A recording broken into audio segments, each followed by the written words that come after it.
নামাজের সময় কি পাশে আয়না থাকলে তাতে কাপড় বা পর্দা দিতে হবে? জানাজার নামাজের দোয়া না জানলে কি জানাজার ইমামতি করা যাবে? সহশিক্ষা প্রতিষ্ঠানে যারা চাকরি করে তাদের বেতন হালাল কিনা এবং তাদের সাথে আমরা কি সম্পর্ক রাখবো? বোবা থেকে বাঁচার উপায় কি? না জেনে কুফরি তাবিজ ব্যবহার করার ফলে কি ঈমান চলে যায়? মাসবুক ব্যক্তির নামাজের হুকুম কি? বিস্তারিত জানতে চাই। আমরা বিস্তারিত প্রশ্নগুলো আলোচনা করি। মোহাম্মদ রাজু আহমেদ আপনি প্রশ্ন করেছেন, সম্মানিত মুফতি সাহেব, আমি একটি মাটির চাকা দিয়ে তায়াম্মুম করি, ভুলবশত সেটাই যদি যে কোনো ধরনের নাপাকি লেগে যায় তবে সেটা পবিত্র করব কিভাবে, এবং সেটা যদি পানি দ্বারা ধোয়ার মাধ্যমে পবিত্র হয় তবে সেটা দ্বারা তায়াম্মুম করে নামাজ পড়তে পারবো কি না? দেখেন রাজু ভাই, আপনি যে মাটির চাকা দিয়ে উজু করেন এটাতে যদি কোনো নাপাক লেগে যায়, নাপাকটা যদি তরল হয় যেটা মাটির চাকাটা চুষে নিতে পারে, তখন ওই নাপাকটা শুকিয়ে যাওয়ার পরে মাটির চাকাটা পবিত্র হয়ে যাবে। আবার আপনি যদি পানি দ্বারা ধুয়ে মাটির চাকাটাকে আপনি পবিত্র করে নেন তাহলে ওই ধোয়ার পরে এটা দিয়ে আপনি আবার তায়াম্মুম করে নামাজ আদায় করতে পারবেন, কোনো অসুবিধা নেই। এক ভাই পরিচয় গোপন করে প্রশ্ন করেছেন, বর্তমানে চতুর্দিকে হারামের সয়লাব, এমনকি হারাম ইনকামগুলোতেও এখন হারাম ঢুকে পড়েছে। প্রত্যেকটা ইনকামের রন্ধে রন্ধে এখন হারাম। যেমন ধরুন শিক্ষকতা করা যায় কিন্তু মেয়েদেরকে পড়ানো হারাম। তো এরকম চোখ কান খোলা রাখলে আরো অসংখ্য হারাম আপনি ভাবেন যেগুলো হালালের সাথে মিশে গেছে। এখন আমার প্রশ্ন হলো যে আমরা কিভাবে তাহলে হালাল ইনকামটা করতে পারবো? প্রিয় ভাই, নবী করিম সাল্লাল্লাহু আলাইহি ওয়াসাল্লাম এবং আল্লাহ পাক রব্বুল আলামিন আমাদেরকে হালাল উপার্জনের জন্য আদেশ করেছেন। আল্লাহ তাআলা বলেন, আহাল্লাল্লাহুল বাইআ ওয়া হারামার রিবা, আমি ব্যবসাকে হালাল করেছি এবং সুদকে হারাম করেছি। অর্থাৎ যেটা হালাল করেছি তোমরা সেটা করবে, যেটা হারাম করেছি তোমরা এটা থেকে বিরত থাকবে। নবী করিম সাল্লাল্লাহু আলাইহি ওয়াসাল্লাম হাদিসের মধ্যে বলেন, কাসবুল হালালি ফরিদাতুন বাদাল ফরিদা, ফরজ সমূহ আদায় করার পরে হালাল উপার্জন একটা ফরজ। অতএব হালাল উপার্জনই আমাদের করতে হবে। হালাল উপার্জন ছাড়া অন্য কোনো পন্থায় সম্পদ উপার্জন করা যাবে না। যেমন আপনি যে প্রশ্নটা করেছেন যে নারীদেরকে শিখিয়ে টাকা নেওয়া যেহেতু নাজায়েজ, তো অতএব আমরা এরকমভাবে নারীদেরকে শেখাবো যেটার দ্বারা পরিপূর্ণ পর্দার সাথে শেখানো যায়, অথবা আমরা টিউশনি বা শিক্ষকতার পেশায় এমন পন্থা অবলম্বন করব যেটা হালাল। আমরা যেমনভাবে হারামের সংমিশ্রণ বেড়েছে ঠিক এরই সাথে কিন্তু হালালের সংমিশ্রণ রয়েছে। আল্লাহ পাক রব্বুল আলামিন আপনাকে হালাল পথে থাকা তৌফিক দান করুন। কুসুম আক্তার আপনি প্রশ্ন করেছেন, আসসালামু আলাইকুম, আমি এইচএসসি পরীক্ষার্থী 2026 ব্যাচ থেকে একটা পেজে ম্যানেজমেন্ট এর দায়িত্ব নিয়েছি। মাসে 15,000 টাকা বেতন ধরেছে। আমার বাবা যে টাকা উপার্জন করে তাতে হালাল হারাম মিশ্রিত। আমি বাবাকে বলেছি হারাম উপার্জন ছেড়ে দিতে, তিনি বলেছেন পরে ছেড়ে দিবে, এখন আমার কথা শুনে না। আমি মাকে বা ফ্যামিলির কাউকে বললে তারা বলে যে তুমি এইটুকু বয়সে এত বড় হয়ে গিয়েছো, নানান কথা শোনায়। মা বলে এরকম হালাল হারাম মানলে তো তুমি আমাদের সাথে থাকতেই পারবে না, আলাদা থাকতে হবে। আবার মা বলে আমি যদি এই সব বলি বাবা নাকি কষ্ট পাবে, আমাদের আর খরচ দিবে না। আমার বাবা গ্রামে থাকে, আমরা শহরে থাকি। বাবা কয়েক মাস পর পর আমাদের এখানে আসেন, তখন তিনি বাজার করেন এবং আমাদের বিভিন্ন জায়গায় ঘুরতে নিয়ে যান, রেস্টুরেন্টে খাওয়ান। এখন আমার প্রশ্ন হচ্ছে, আমি কি এখন আমার বাবার টাকার উপার্জন করা খাবার খেতে পারবো বা তার টাকা খরচ করতে পারবো? দয়া করে আমাকে জানাবেন। দেখেন প্রিয় প্রশ্নকারী, আপনি যেহেতু একজন বালেগ, আপনার জন্য আপনার বাবার হারাম সম্পদ গ্রহণ করা এবং সেই হারাম সম্পদ থেকে খাওয়া বৈধ হবে না। তবে যদি বাচ্চা নাবালেগ হয় এবং ওই বাবার সম্পদ গ্রহণ করা ছাড়া আর কোনো পথ পন্থা না থাকে তবে তার জন্য বাবার ওই হারাম সম্পদ গ্রহণ করার অনুমতি ইসলামী শরীয়ত দিয়েছে। এর সাথে সাথে আরো একটা বিষয় হচ্ছে হারাম সম্পদ অমিশ্রিত থাকে এবং বাবা যদি আপনাকে হালাল থেকে কোনো কিছু দেয় আপনি সেটা গ্রহণ করতে পারবেন, কোনো অসুবিধা নেই। মোহাম্মদ ইব্রাহিম ভাই আপনি প্রশ্ন করেছেন জুমার দিন সবার আগে গেলে কিসের সওয়াব পাওয়া যায়?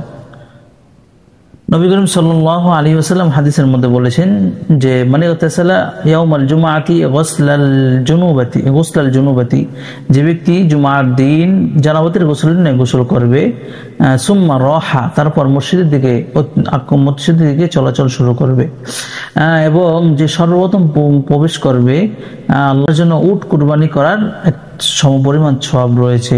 যে ব্যক্তি দ্বিতীয়বার প্রবেশ করবে তার জন্য গরু কোরবানি করার সওয়াব সমপরিমাণ সওয়াব রয়েছে। তো আপনি যেটা প্রশ্ন করেছেন যে সর্বপ্রথম মসজিদে যে প্রবেশ করবে তার জন্য উট জবাই করার সওয়াব রয়েছে। এক বোন প্রশ্ন করেছেন পরিচয় গোপন রেখে, জনাব আমার একটা বিষয় জানার ছিল, আমি আমার মায়ের সাথে কয়েক মাস যাবৎ কথা বলি না। আমার মা ভাই, আমরা 5 ভাই বোন, 4 জনই ওনার সাথে কথা বলি না। কথা না বলার অনেক কারণ আছে, যেইগুলো না বলি। কথা বললেই ঝগড়া মলমালিন্য হয়, এমনকি আমাদের ভাই বোনের মাঝেও ঝামেলা তৈরি করেন। সেজন্য আমরা আর কথা বলি না। সেই জন্য কি আমাদের গুনাহ হবে? ওনাকে অনেক বোঝানো হয়েছে, উনি কারোই কথায় দাম দেয় না, নিজের ভুল মানতেই পারে না। আমার বাবা 4 বছর আগে তালাক দিয়ে দিয়েছেন ওনাকে ব্যবহারের জন্য। আমাদের সাথে দাদার বাড়ি আর নানার বাড়ির সবার সম্পর্ক খারাপ করে ফেলেছে উনি। দুনিয়াতে সবার থেকেও কেউ নাই আমাদের, এখন আমরা কি করব? দেখেন প্রিয় প্রশ্নকারী, ইসলামী শরীয়ত মা বাবাকে অনেক সম্মানিত বস্তু হিসেবে উল্লেখ করেছেন।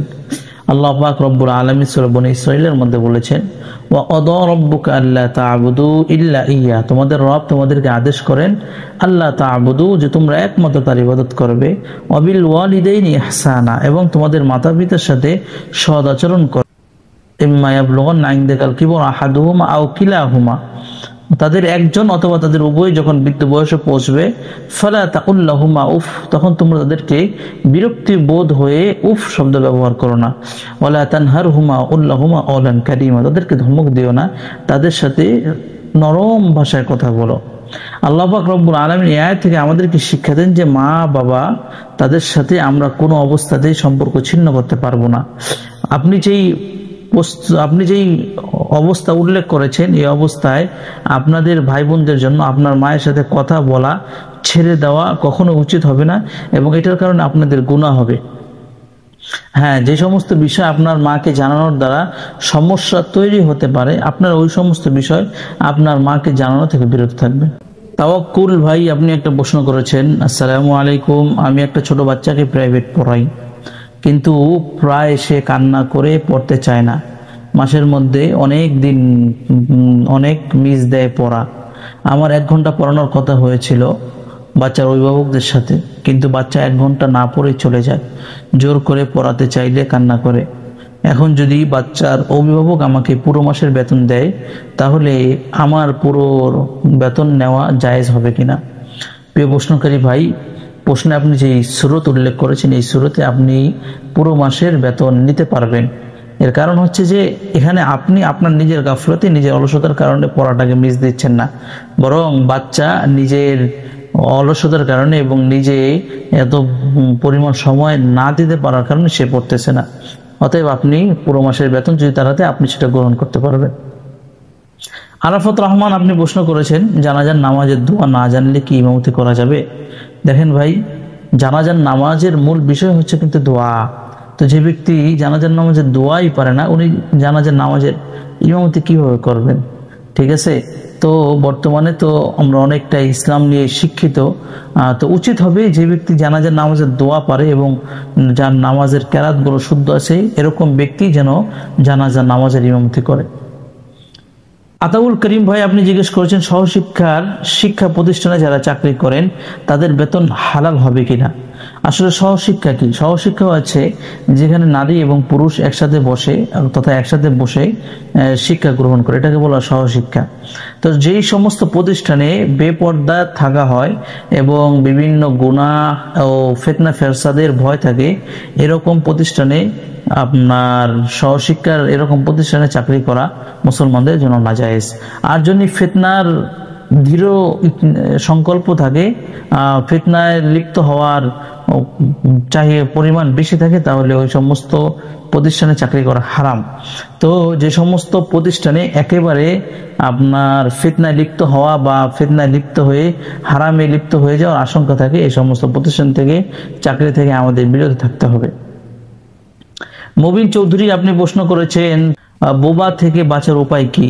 3 কুল আর ইয়াসিন সূরা পাঠ করি সকাল সন্ধ্যা, তাও বোবা ধরে। প্রিয় ভাই, আপনি একটু কাজ করবেন, ঘুমানোর সময় সূরা ফাতিহা এবং সূরা ইখলাস 3 বার পাঠ করবেন এবং 3 কুল তথা সূরা ইখলাস, সূরা ফালাক, সূরা নাস পড়বেন, পরে নিজের উপর ফুৎকার দিবেন, ওযু অবস্থায় ঘুমাবেন, আয়াতুল কুরসির উপর ডান কাত হয়ে ঘুমাবেন, দুরূদ শরীফ পড়তে পড়তে ঘুমাবেন। ইনশাআল্লাহ আল্লাহ তাআলার রহমতে আপনাকে এর বোবার আসরটা আপনার উপর আসবে না। সাজনিন শিমু আপনি প্রশ্ন করেছেন, না জেনে কুফরি যুক্ত তাবিজ ব্যবহারের ফলে কি ঈমান চলে যায়? স্বামী স্ত্রীর বিবাহ কি ছুটে যায়? দেখেন প্রিয় বোন, তাবিজ বর্তমানে 2 রকমের তাবিজ রয়েছে। এক রকমের তাবিজ যেগুলো কোরআন এবং হাদিসের মধ্যে যে সমস্ত দোয়া বর্ণিত রয়েছে এগুলো থেকে লেখা হয়, এই সমস্ত তাবিজ ব্যবহার করার জন্য ইসলামী শরীয়ত আমাদেরকে অনুমতি দিয়েছে। আর কিছু তাবিজ এরকম রয়েছে যেগুলো কুফরির মাধ্যমে লেখা হয়, যেমন আরবি অক্ষর লেখা হয়, আরবি হরফ লেখা হয়, আরবি নাম্বার লেখা হয় এবং আরো বিভিন্নভাবে কুফরির মাধ্যমে যে সমস্ত তাবিজ লেখা হয়, এই সমস্ত তাবিজ ব্যবহার করা মুসলমানদের জন্য জায়েজ নেই এবং এটা হারাম, কারণ এর দ্বারা গায়রুল্লাহর কাছে সাহায্য চাওয়া হয়। তো না জেনে কেউ যদি কুফরি তাবিজ ব্যবহার করে তাহলে এর কারণ তার ঈমান চলে যাবে না এবং তার বৈবাহিক সম্পর্কও বাতিল হবে না। তবে নিয়ম হচ্ছে যে যখন সে এটা সম্পর্কে জানতে পারবে সাথে সাথে এই তাবিজ সে খুলে ফেলে দিবে। এমডি হৃদয় হাসান আপনি প্রশ্ন করেছেন, 40 দিন আগে যদি নেফাস ভালো হয়ে যায় তাহলে কি সহবাস করা যাবে? জি, যদি 40 দিনের আগে পরিপূর্ণ সুস্থ হয়ে যায় তাহলে এগুলো করা যাবে, কোনো অসুবিধা নেই। মাহিবুর রহমান আপনি প্রশ্ন করেছেন, নিম দাড়ি কোঁকড়ানো হবার কারণে অনেক সময় ঠোঁট লেগে যায়, আবার অনেক সময় আরো অনেক সমস্যা করে মাঝে মাঝে, এগুলো পরিমাণ মতো কাটা যাবে? না, নিম দাড়ি যতটুকু হয় অতটুকু রাখতে হবে, এটা কাটার কোনো স্রোত ইসলামী শরীয়তে নাই। মেঘের আড়ালে চাঁদ আপনি প্রশ্ন করেছেন, ঘুমের আগে শরীর মাসা সহ বিছানায় গিয়ে যে মাসনুন আমল করি, কিছু কারণে যদি বিছানা থেকে একটু আবার নামতে হয়,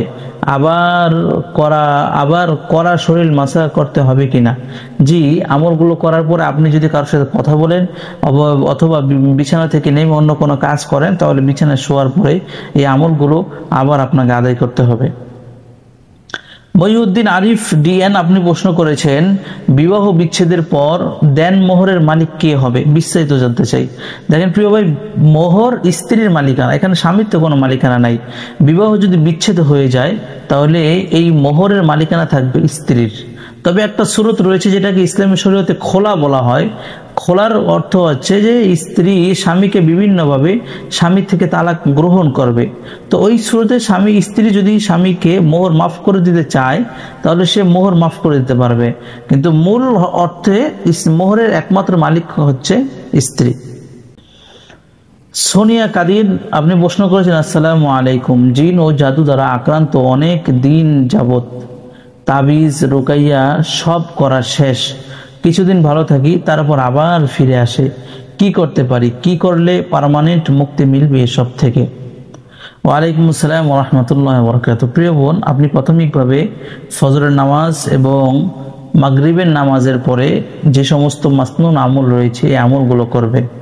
এই অনেকগুলো আমল রয়েছে, এই আমলগুলো আপনি সহজার্থে ইসলামী জিন্দেগি একটা অ্যাপস রয়েছে, এই প্লে স্টোরে পাবেন, এটাতে অথবা মুসলিম বাংলার ভিতরেও যে মাসনুন দোয়া মাসনুন আমলগুলো রয়েছে এগুলো আপনি কন্টিনিউ করেন ফজরের পর এবং মাগরিবের পর, 1 সপ্তাহ দেখেন। যদি তার পরেও কোনো ফলাফল আপনি না পান ইনশাআল্লাহ আবার আপনি আমাকে জানান। উমাওরা উম্মে আপনি প্রশ্ন করছেন, কোনো পশু মান্নত নির্ধারিত মাদ্রাসায় দেওয়ার নিয়ত করলে সেটা কি ওই মাদ্রাসাতেই দিতে হবে, নাকি যে কোনো মাদ্রাসায় পশু বা ওই পরিমাণ টাকা দিয়ে দিলে হবে? দেখেন, আপনি যেই পশু দেওয়ার মান্নত করেছেন আপনি এই পশুই আদায় করবেন। তবে যেই মাদ্রাসার জন্য নিয়ত করেছেন ওই মাদ্রাসা ছাড়া আশেপাশের কোনো মাদ্রাসা যদি দিয়ে দেন তাহলেও সেটা আদায় হয়ে যাবে, কোনো অসুবিধা নেই। ইরিন নিয়েগার আপনি প্রশ্ন করেছেন, আমাদের এখানে নাকি একজন বলেছিল যে আল্লাহরও ভুল আছে, নাউজুবিল্লাহ। এখন এর সাথে কি করা উচিত? যে ব্যক্তি এরকম কথা বলে অথবা এরকম আকীদা পোষণ করে সে ব্যক্তি সরাসরি কাফের। এই কাফেরের সাথে যেরকম আচরণ করার জন্য ইসলামী শরীয়ত বলেছে তার সাথে এরকম আচরণ করতে হবে। আশরাফুজ্জামান রাসেল আপনি প্রশ্ন করেছেন, নিজের চোখের হেফাজত করব কিভাবে? সুন্দরী মেয়ে দেখলে তাকাতে মন চায়, নামাজ পড়ি তারপরেও কেন পারি না? প্রিয় ভাই, প্রথমত বিষয় হচ্ছে আল্লাহ পাক রব্বুল আলামিন আমাদেরকে পুরুষদের জন্য তিনি বলেছেন ওয়াকুল্লিল মুমিনিনা ইয়াগুদ্দু মিন আবসারিহিম। হে নবী, আপনি পুরুষদেরকে বলে দেন তারা যেন তাদের দৃষ্টিকে অবনত রাখে। এবং ইসলামী শরীয়তে কোনো পুরুষের জন্য কোনো বেগানা নারীর দিকে তাকানো সরাসরি হারাম। তো আপনি যেটা জানতে চেয়েছেন যেন কেন বারবার আপনি এটা করে ফেলেন, এটা থেকে বাঁচবেন কিভাবে? দেখেন, যখনই আপনাকে আপনার এই গুনাহটা করার ইচ্ছা হবে তখন আপনি আপনার অন্তরের ভিতরে একটা ছোট খেয়াল আনবে। সেই খেয়ালটা কি? সেই খেয়ালটা হলো যে কিয়ামতের দিন আমার এই চক্ষু আল্লাহ তাআলার কাছে সাক্ষী দিবে এবং আল্লাহ পাক রব্বুল আলামিন সব কিছু দেখছেন এবং ফেরেশতারা সব কিছু লিখে রাখছে। ইনশাআল্লাহ যখন এই তিনটা বিষয় আপনার অন্তরের ভিতরে আপনি খেয়াল আনতে পারবেন, আপনি অনেকটা এই গুনাহ থেকে বাঁচতে পারবেন। মাহমুদুল হাসান ভাই আপনি প্রশ্ন করেছেন, কবরস্থানে গিয়ে ছবি তোলা যাবে কিনা?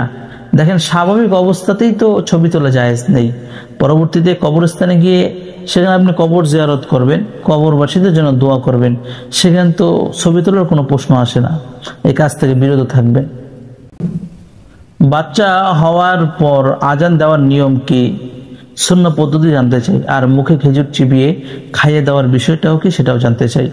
মোহাম্মদ নাইমুদ্দিন ভাই আপনি যেটা প্রশ্ন করেছেন সেটার উত্তর হচ্ছে যে বাচ্চা যখন জন্মগ্রহণ করে, চাইতে ছেলে হোক বা মেয়ে হোক, তার ডান কানে আজান দিবে এবং বাম কানে একামত দিবে। এই আজানটা নামাজের আজানের মতোই দিবে। এখন অনেকেই বলে যে এটাতে হাইয়া আলাস সালাহ হাইয়া আলাল ফালাহ বলতে হবে না। না, ইসলামী শরীয়তে হাইয়া আলাস সালাহ হাইয়া আলাল ফালাহ মানে পরিপূর্ণভাবে নামাজের আজান যেভাবে দেয় ওইভাবেই আজানগুলো আপনি দিবেন। তবে নামাজের আজানের থেকে আওয়াজটা একটু নিম্ন করবেন যেন এই আওয়াজ এবং ওই আওয়াজটা মিলে না যায়। এবং বাচ্চা হওয়ার পরে কোনো অলির মুখ থেকে বা কোনো হক্কানি আলেমের থুতু অথবা তার মুখ থেকে খেজুর চিবিয়ে বাচ্চার মুখে দেওয়া, এটাকে বলা তাহনিক। রাসূলুল্লাহ সাল্লাল্লাহু আলাইহি ওয়াসাল্লাম ওনার নাতি এবং অন্যান্য বাচ্চাদের মুখে ওটা দিয়েছেন, এটাও একটা সুন্নাহ। রাজীব হাসান মিঠুন আপনি প্রশ্ন করেছেন, আসসালামু আলাইকুম ওয়া রাহমাতুল্লাহ। ওয়া আলাইকুম আসসালাম। আমাদের মসজিদের খতিব সাহেব কারণবশত না আসতে পারায় তিনি আমাকে দায়িত্ব দেন যেন আমি নামাজ পড়াই, কিন্তু মসজিদে আমার থেকে বয়সে বড় একজন আলেম রয়েছেন, আমি তাকে রেখে সামনে যাই এবং খুতবা নামাজ শেষ করি। এমন করার কারণে আমাদের কোনো গুনাহ হবে কিনা সঠিক উত্তর দিলে উপকৃত হব। প্রিয় ভাই, আপনার জন্য উচিত ছিল যিনি আপনার থেকে মুহাক্কিক আলেম ওনাকে দিয়ে নামাজটা পড়ানো। তারপরেও যেহেতু আপনি নামাজ পড়ে ফেলেছেন, আপনাদের নামাজ হয়ে গেছে, ইনশাল্লাহ কোনো সমস্যা নেই। দিনী প্রশ্ন উত্তরে থেকে প্রশ্ন করেছেন একজন পরিচয় গোপন করে, প্রতি ফরজ নামাজের পর মোনাজাত ধরা যাবে কিনা? দেখেন, ফরজ নামাজের পরে মোনাজাত ধরা এটা ফরজ ওয়াজিব কোনো বিষয় না এবং এটা মুস্তাহাব কোনো বিষয় না, এটা একটা জায়েজ বিষয়। আপনি যদি চান ফরজ নামাজের পরে মোনাজাত ধরে তথা হাত তুলে মোনাজাত করে আপনি দোয়া করতে পারবেন, কোনো অসুবিধা নেই। এবং আপনি যদি না চান, আপনার দোয়া করতে আপনাকে বাধ্য করা যাবে না, ঠিক আছে? ইসলামী শরীয়ত এখানে আপনাকে ছাড় দিয়েছে, আপনি চাইলে দোয়া করেন, আপনি চাইলে দোয়া না করেন, কোনো অসুবিধা নেই। পরিচয় গোপন করে প্রশ্ন করেছেন, আসসালামু আলাইকুম প্রিয় মুফতি সাহেব, আমি যখন কোনো নামাজে পড়ি অথবা কোনো আমল করি তখন আমার মনে হয় যে লোকে আমাকে বড় বলুক, এগুলো মনে মনে আসে, কিন্তু আমি এগুলো মুখে বলি না। এখন আমি খুব ভয়ে আছি, সেই জন্য কোনো আমল এবং দান আমি খুব গোপনে করি, কিন্তু নামাজ তো মসজিদে গিয়ে পড়তে হয়। এখন আমার করণীয় কি? আল্লাহ কি আমাকে এর জন্য শাস্তি দিবেন, নাকি আমার খুব ভয় হয় এর জন্য? খুব প্লিজ খুব তাড়াতাড়ি জানাবেন। দেখেন ভাই, বিষয়টা হচ্ছে যখন আমরা কোনো আমল করা শুরু করি তখন প্রাথমিকভাবে শয়তান আমাদের অন্তরের ভিতরে কিছু ওয়াসওয়াসা নিয়ে আসে, যে নিয়তটা আমাদের মূলত ছিল না, যে মানুষ আমাকে বড় বলুক, মানুষ আমাকে দাদা বলুক। কিন্তু যখন আমি দান করি, দান করার পরে শয়তান আমাদের অন্তরের ভিতরে একটা ওয়াসওয়াসা, একটা চাওয়া, একটা সৃষ্টি করে দেয়। আল্লাহ পাক রব্বুল আলামিন আপনাকে এটার জন্য পাকড়াও করবেন না, ঠিক আছে? আল্লাহ পাক রব্বুল আলামিন কোরআনের মধ্যে বলেন, লা ইউকাল্লিফুল্লাহু নাফসান ইল্লা উসআহা। যেই বিষয় মানুষের সাধ্যের বাইরে, যেটা মানুষ নিজ ইচ্ছায় করে না, তো এই বিষয়ের কারণে আল্লাহ তাআলা মানুষকে পাকড়াও করবেন না। মোহাম্মদ শামসুর রহমান ভাই, আপনি প্রশ্ন করেছেন, আসসালামু আলাইকুম ওয়া রাহমাতুল্লাহ। শেখ, আমি মানসিক শান্তি চাই অনেক অনেক, কিন্তু 3 বেলাতে 1 বেলা খানা খেলেও আমার কোনো কষ্ট নেই, কিন্তু আমি মানসিক শান্তি চাই। প্রিয় ভাই, আপনি একটা আমল করবেন, ফজরের নামাজের পরে আপনি পড়বেন, আল্লাহুম্মা ইন্নী আউযু বিকা মিনাল হাম্মি ওয়াল হুজনি ওয়া আউযু বিকা মিনাল আজজি ওয়াল কাসালি ওয়া আউযু বিকা মিনাল জুবনি ওয়াল বুখলি ওয়া আউযু বিকা মিন গলাবাতিদ দাইনি ওয়া আহরির রিজাল। এটা ফজরের নামাজের পরে পড়বেন, আবার মাগরিবের নামাজের পরে পড়বেন। ইনশাআল্লাহ আল্লাহ পাক রব্বুল আলামিন আপনার অন্তর থেকে যে পরিমাণ এই অশান্তি আছে এগুলো দূর করে দিবেন। মুবাশশির হোসেন, আপনি প্রশ্ন করেছেন, ভাই গণতন্ত্র কখন প্রতিষ্ঠিত হয়েছে এবং কারা তার প্রতিষ্ঠাতা?